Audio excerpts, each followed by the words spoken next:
Hey, what's up everyone? So Danny and Alex here, and today we're going to show you guys how to do an Americana lock from the mount position. So stay tuned and check it out.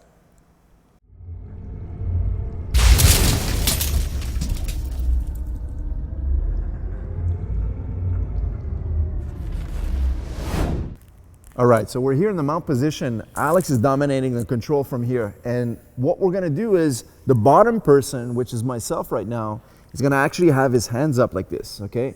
A lot of people will start to use this type of reaction just because if they start to push, that would give him the option to start swimming or even attack the arm lock. All right, so by having my elbows bent like this will also have me protect my chokes if we were in a gi situation, okay? So this is very common right now. So my hands are here up, protecting my neck, also elbows in tight, so that way they're having Alex staying lower into the mount, that way there I can prepare some escapes, all right, by framing his legs and his hips. But it also provides him with a very, very basic opportunity to attack one of the most basic arm locks we have in Jiu-Jitsu, which is the Americana, okay? So what Alex is going to do on this side, he's going to trap my wrist as well as my elbow using a monkey grip. Monkey grip means thumbless grip as such. Okay, so 5 fingers against my wrist and the other palm resting against my elbow. The reason why we're using 2 arms like this is if he was to only use one hand against my wrist, of course I'm much more powerful than Alex, so he won't be able to pin my wrist to the mat. By using both hands onto one of my arms, now that gives him the functionality of using leverage. And Jiu-Jitsu is all about leverage, my friends. So now he's gonna use all of his body weight and pin my arm onto the floor. Okay, now, once he's got this, his next objective is to bring his elbow next to my neck.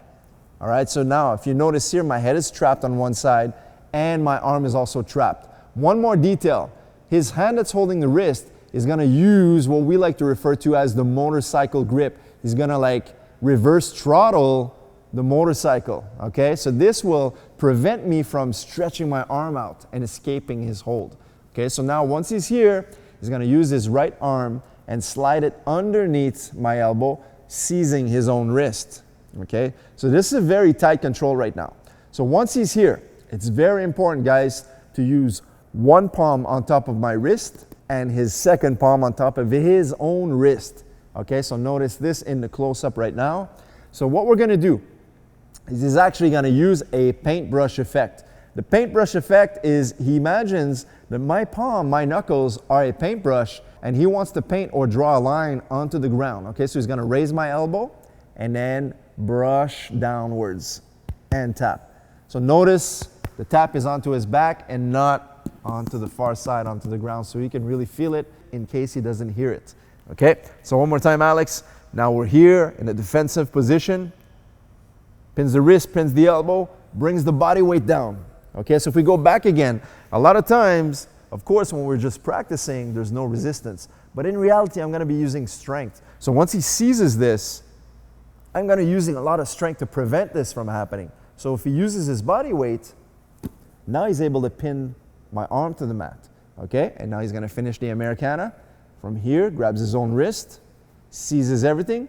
And one more detail that's important sometimes is we like to teach it, have the face point on to the different direction. And the reason is, if this was into the schoolyard or street self-defense situation and he faces me, it makes it very easy for the attacker to start punching your own face when you're on the top. By doing this, he's protecting his face from any incoming attacks. And he's gonna use this far hook, which is this foot right here, to hook behind my leg and keep steady and stuck, which is glued to my body. Okay, so if I try to push him off, Alex is now glued to me. Okay, now he's gonna finish the lock, paintbrush effect, and tap. Very good.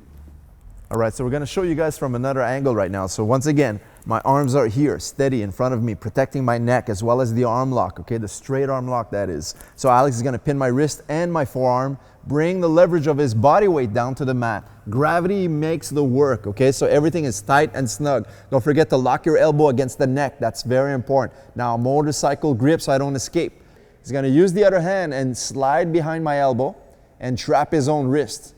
Okay, once we're here, he's locked everything in, tuck the head, hook the knee. By using a grapevine on this side here, if you notice, it's hard for me to escape and bridge them off, okay? Especially if you're a little child or someone much lighter than your opponent or your aggressor. A lot of times they're going to use strength and power. If you don't have this, what's going to happen is this. I'm going to push Alex right off, okay, using power and strength. So now, what Alex is going to do is secure his position by using this grapevine on the far side, which is the opposite side of the Americana, okay, like this. Now he's going to sprawl his hips down, stay glued to my hips, and from there finish the lock. From there, paintbrush, and the tap is there. All right, one more time, full speed.